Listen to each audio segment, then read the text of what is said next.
তোমরা এর আগের ভিডিওতে দেখেছিলে যে my mother is lying in bed, আবার my mother is sitting on the bed. ঠিক এরকমই জেনে নেবে এখানে। এবার বলবো স্লিপিং ইন বেড হবে নাকি স্লিপিং অন দ্য বেড হবে। স্লিপিং ইন বেড নাকি sleeping on the bed, both are correct. The boy is sleeping in bed. The boy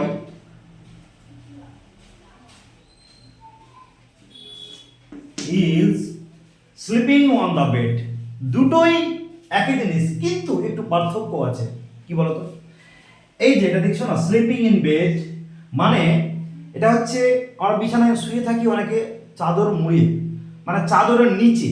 এটা হচ্ছে চাদর, মানে চাদর গায়ে দিয়ে ঘুমাচ্ছে ও। এখন একটু হালকা ঠান্ডা, এখন একটু ঠান্ডা আবহাওয়া আছে। কি হচ্ছে? I am sleeping in bed, মানে আমি চাদর গায়ে দিয়ে ঘুমিয়ে আছি, চাদরের তলায়।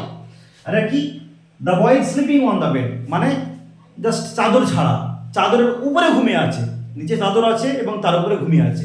তখন হয়ে যাচ্ছে the boy is sleeping on the bed. Thank you.